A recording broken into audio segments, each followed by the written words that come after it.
I don't know, it hasn't really hit us. It hasn't really had any kind of impact whatsoever, financially, emotionally.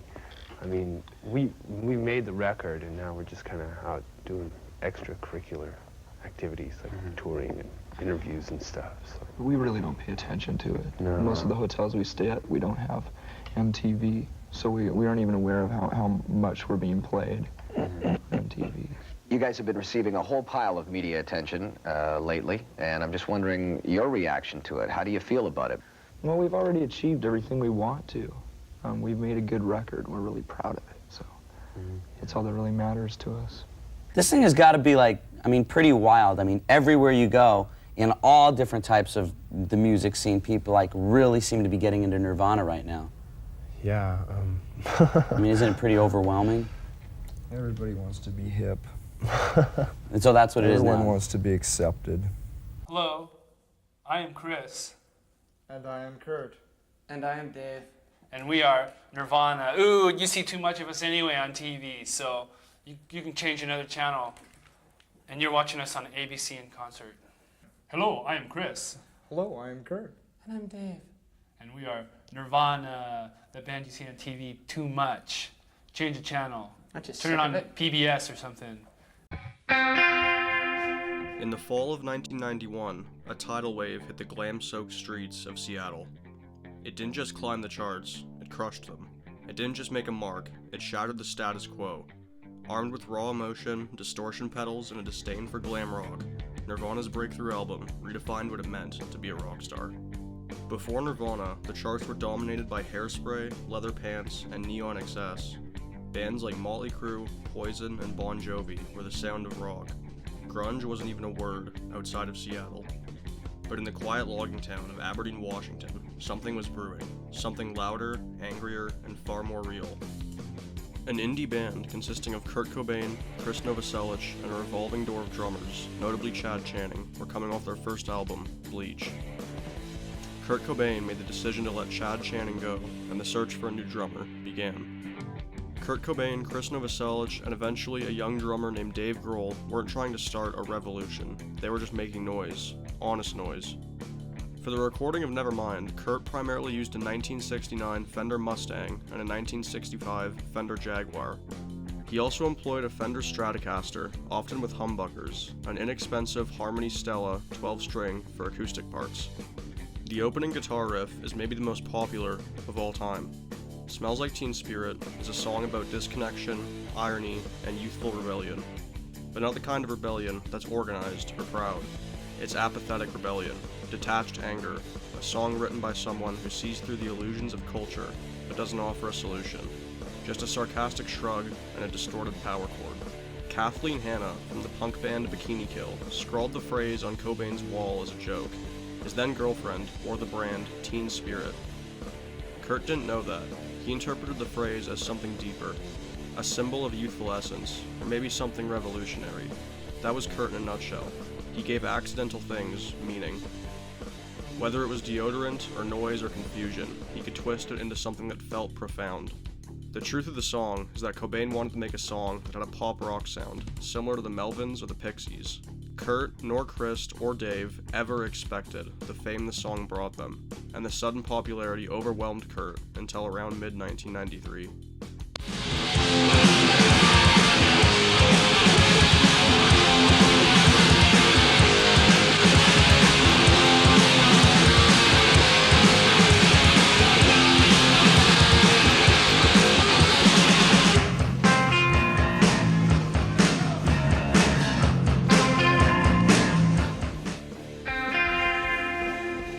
Track 2, titled In Bloom, is just the sort of Cobain song where the point is missed when a meaning is distilled.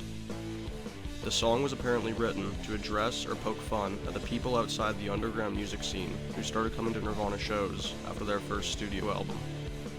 Nirvana biographer Michael Azarad recognizes this as implicitly ironic because the tune is so catchy that millions of people actually do sing along to it. There's also another argument, which Charles R. Cross made in his biography on Cobain, which reasoned that In Bloom is a thinly disguised portrait of Cobain's friend, Dylan Carlson. In an interview with Melody Maker, Cobain admitted that his songwriting was inspired by the 80s alternative rock, namely the Pixies. Like Cobain, their songwriting is a collage-style tableau of words with apparent influence from the Dada and Surrealist art movements. Or put another way, less Black Flag and more the Iggy Pop, Aerosmith type songwriting, as Cobain described it, and admitted to imitating on Nevermind. Listening to most of Nirvana's discography, and In Bloom especially, it's clear that Cobain's lyrics are meant to express a certain kind of feeling, more than any coherent meaning. And maybe this explains why Cobain's college-style lyrics tend to work so much better than the word salad imitations of a generation of future songwriters trying to sound like him. Raw feeling and energy, whether it's youthful angst or cynical sarcastic viewpoint on societal conformity, and he shares it through songs like In Bloom. There's actually two versions of In Bloom, one that sounds like it belongs on Bleach, and one that was produced by Butch Vig. Come As You Are, one of the band's biggest hits, starts with an instantly memorable guitar riff, similar to that of Killing Joke's 80s. There's a theory that the song is an allusion to heroin, which Cobain had been using for a couple of years. Its sedative role as a comforter made it a friend, yet its addictive and destructive qualities rendered it an old enemy.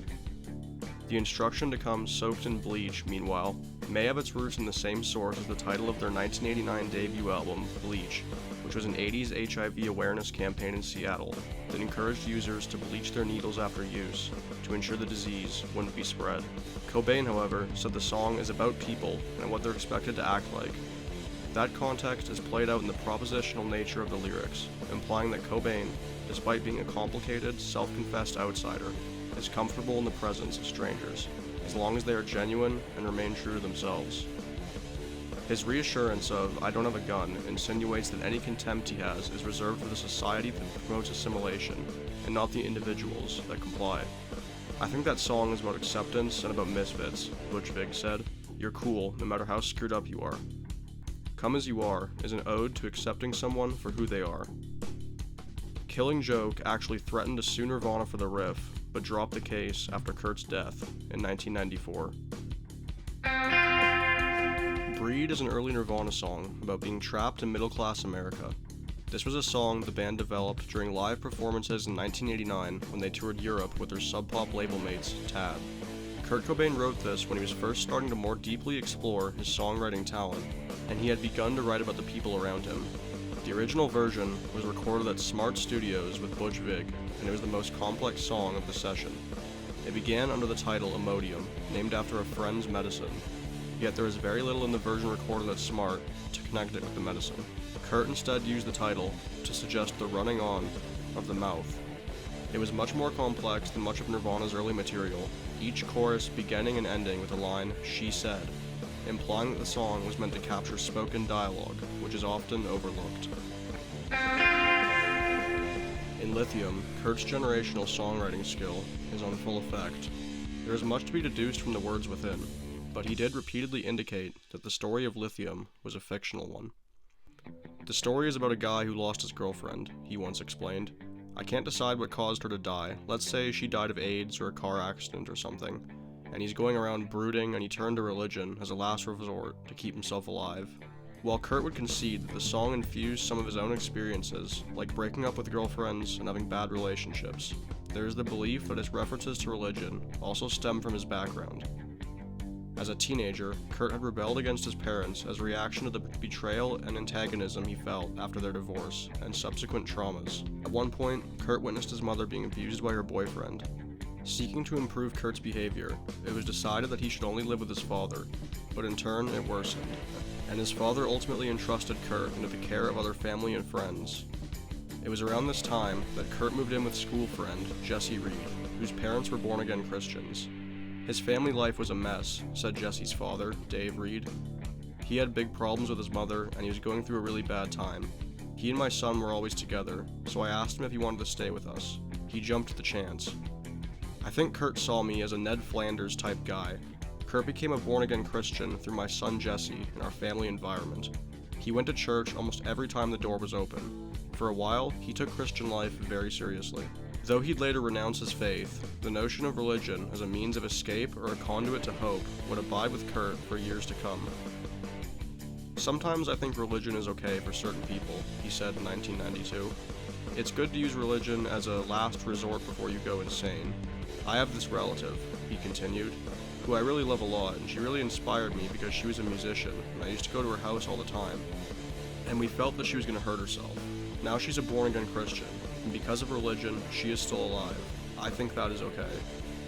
The lyrics in the Nirvana song Polly can be somewhat ambiguous depending on one's interpretation. The song is told from the perspective of a man who is keeping a young girl for his own pleasure.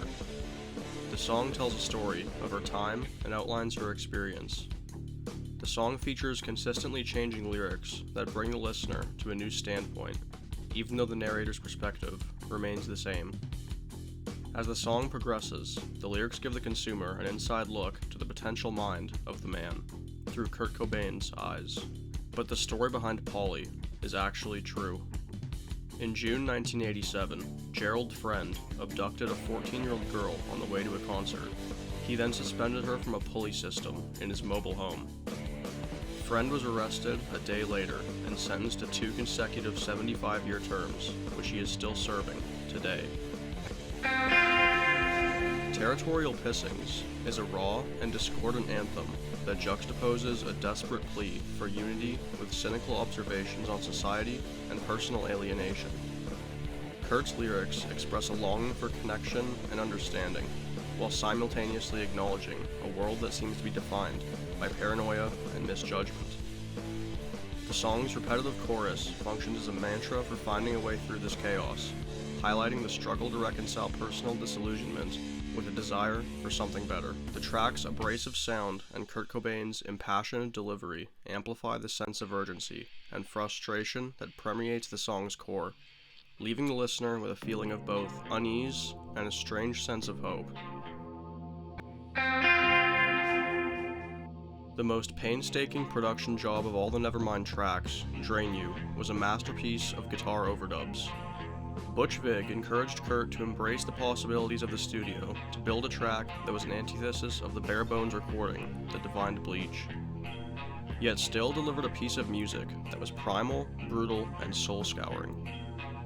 In addition to the song's main guitar part, Butch had Kurt cut 5 further tracks of guitar, fed through different amps and effect pedals, which the producer panned across throughout, raising and lowering the volume like a conductor guiding an orchestra. Indeed, he described the finished result as an almost orchestral sound on the guitars. Drain You probably has the record for most guitar overdubs on Nevermind. I think after we cut the basic take, I wasn't really happy with the sounds, and we went back and overdubbed a clean sound on the intro with Kurt's vocal, as well as 1, 2, 3, 4, 5 guitars, 2 tracks of the Mesa Boogie, 2 tracks of the Fender Bassman, and 1 track that we called the Super Grunge, which was a pedal into the Bassman. Not that punk as fuck Kurt, who'd proven initially reluctant to try other production methods like double tracking his vocals, leapt willingly at such studio trickery. I don't know how I got Kurt to record all those guitar parts, Butch later told VH1's Classic Albums. I think I would lie to him, saying there was a problem on the track, it didn't record properly or it was out of tune. So let's just do it again. Drain You became one of Kurt's favorite songs, one he unusually never tired of playing. Originally titled Formula, perhaps in reference to powdered baby milk substitute, its lyrics play out the helpless love an infant feels for its mother, but the song is more likely inspired by Kurt's brief, intense relationship with Toby Vale. The song's opening statement, "I'm lucky to have met you," was something she told Kurt, but the song's vision of love isn't so benign, harboring within its remote romance the possibility of destruction, of being drained and submused by your lover, and then left a burrowed-out husk when that love comes to an end.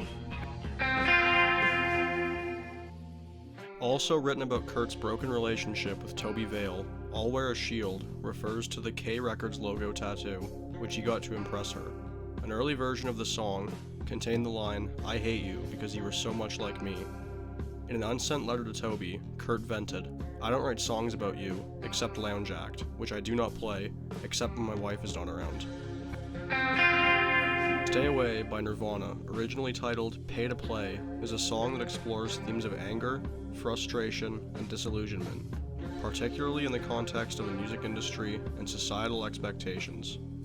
The lyrics convey a sense of alienation and a desire to distance oneself from negativity and perceived toxicity.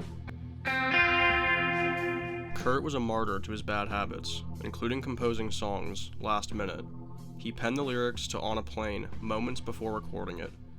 The opening salvo, "Let's Start This Off Without Any Words," a dig at his own method. He told journalist John Savage the song was classic alienation, though his main focus was getting done so I can go home.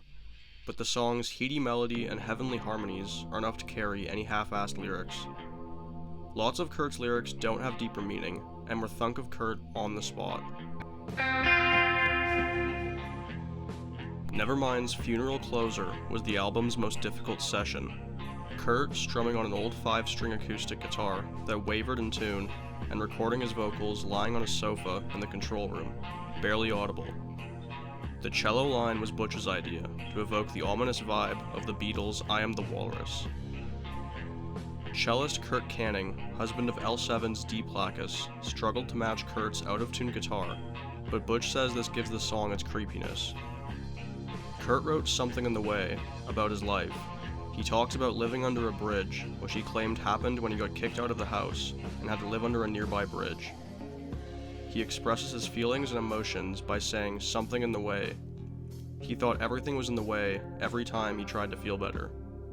The bridge in Aberdeen, Washington is officially dedicated to Kurt by the town, and I traveled 14 hours to see it myself back in 2023. This bridge, right here, this is the Yonge Street Bridge in Aberdeen, and you can see all of the graffiti, all the people who have been down here. And apparently Kurt used to come stay under this bridge. And apparently that may not be true though, because apparently the water will actually rise all the way up into here. And it is quite slippery to back that claim up, as someone's been here recently, it looks like. It's a tent. There's graffiti and all that everywhere. I have my light on, but it's not really doing a whole lot. It's definitely really cool to be here. The way Butch Vig describes the recording of Something in the Way is very unique, and something I think you'd like to see. Stop. And I quick grabbed a couple mics and plugged them in. I unplugged the phone, I turned the fans off on the tape machine, and said, this is it, just do what you think you need to do right now. And I literally held my breath for 3 minutes while he sang it. I mean, it was so quiet, and yet it was so powerful. In the last year, I've taken up playing guitar myself, and one of the songs that I'm really enjoying learning how to play right now is Something in the Way. It's extremely simple, and it always sounds really good.